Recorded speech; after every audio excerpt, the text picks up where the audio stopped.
जिस तरीके से हिमाचल प्रदेश में हार गए, कर्नाटक में हार गए, दिल्ली म्युनिसिपल कॉरपोरेशन में हार गए, और इतना ही नहीं,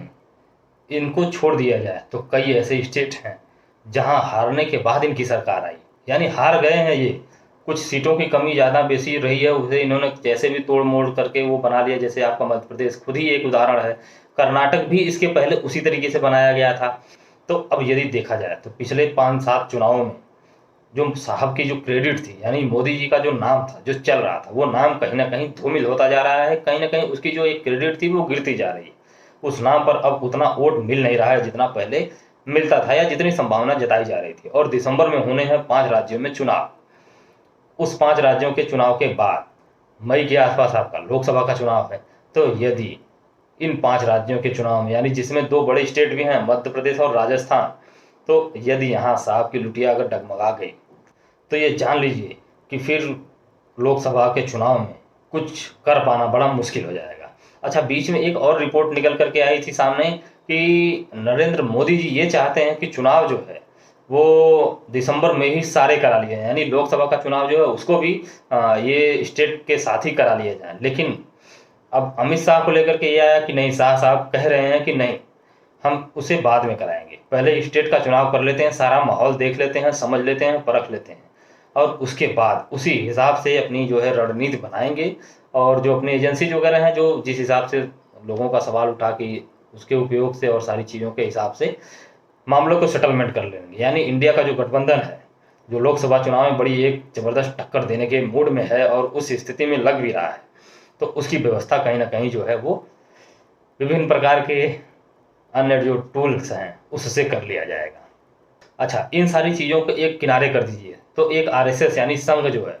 संघ का भाजपा की सरकार बनने, बिगड़ने और सारी चीज़ों में एक बहुत बड़ी भूमिका है। जी हाँ, उनका जो कैडर है वो बहुत ही बूथ स्तर पर एक्टिव रहता है और बहुत ही प्रभावशाली तरीके से प्रभावित करता है किसी भी चुनाव, बहुत ज़बरदस्त तरीके से। तो अब ऐसा लग रहा है कि संघ भी जो है वो कहीं ना कहीं अब वो एक दूसरे चेहरे की तलाश में है या कुछ ऑप्शन की तलाश में। कुछ दिन पहले ऑर्गेनाइजर में एक रिपोर्ट के मुताबिक छपा ये कि मोदी जी का जो जादू था वो जादू पहले की तरह से नहीं रह गया, यानी वो जादू अब धीरे धीरे फीका पड़ रहा है। तो एक नए चेहरे की तलाश करनी पड़ेगी, ऑप्शन को ढूंढना पड़ेगा, तभी जो है भविष्य में सत्ता बनाई रखी जा सकती है। अच्छा, आरएसएस का ये रिकॉर्ड रहा है कि वो किसी से सीधे लड़ेगा नहीं। जी हाँ, चाहे वो बहुत पहले की बात हो या इस समय की बात हो या कभी भी, वो हमेशा सत्ता के आसपास या उनके हिसाब से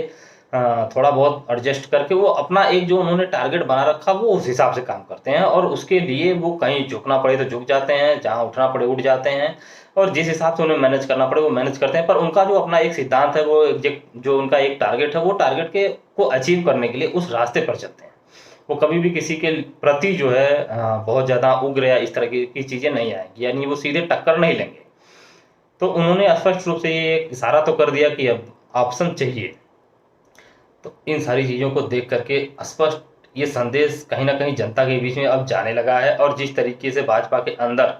जो एक गुटबाजी निकल के आ रही है सामने, जैसा राजस्थान में देखने के लिए मिला, जैसा मध्य प्रदेश में देखने के लिए मिला, जैसा कुछ दिनों पहले नितिन गडकरी के साथ जो एक वीडियो वायरल हुआ उसमें देखने के लिए मिला, तो कहीं ना कहीं लोगों को अब उस बात पर विश्वास होने लगा है कि जी हाँ, आरएसएस जो है वो बैक साइड से कहीं ना कहीं एक अब जो इशारा उन्होंने कर दिया है उस चीज़ पर काम करेंगे, और जो कार्यकर्ता हैं उन्हें भी ये मैसेज कहीं ना कहीं मिल गया है। आरएसएस के बारे में एक और ज़बरदस्त चीज़ निकल करके आई कि सभी मंत्रालयों में ये अपने अपने कुछ लोगों को सेट कर देते हैं। अच्छा, वो क्या करते हैं कि उस विभाग को लेकर के कैसा कार्य चल रहा है, उस विभाग का जो मंत्री है, उस विभाग में जो कार्य करने वाले अन्य जो बड़े उच्च अधिकारी लोग हैं, उनकी क्या विचारधारा है, वो किस तरीके से कार्य कर रहे हैं, संघ के अनुरूप हैं या नहीं हैं, इन सारी रिपोर्ट को कहीं ना कहीं उन लोगों के थ्रू जो है संघ में जाती थी, और वो सारी चीज़ें वो वहाँ करते थे, और उसी हिसाब से वो अपना भविष्य का अपना वो जो भी रणनीति थी वो बना लेते थे। तो सूचना उनके पास होती थी, तो इस वजह से वो अपने डिसीजंस लेने में सक्षम थे, कोई दिक्कत नहीं आती थी, वो अपने हिसाब से सारी चीज़ें मैनेज कर लेते थे। पर मोदी जी के आने के बाद से एक ऐसी अद्भुत स्थिति निकल करके आई, यानी एक रिपोर्ट ऐसी निकल करके आई, इसमें यह सामने आया कि उनके जो छोटे छोटे एक स्टेप की तरह से उन्होंने लगा रखे थे अपने सभी मंत्रालयों में और अन्य जगहों पर, उनके आदमी, उन्हें साइडलाइन किया गया, धीरे धीरे बाहर किया गया, ताकि आरएसएस जो है वो बहुत ज़्यादा इंटरफेयर ना करे।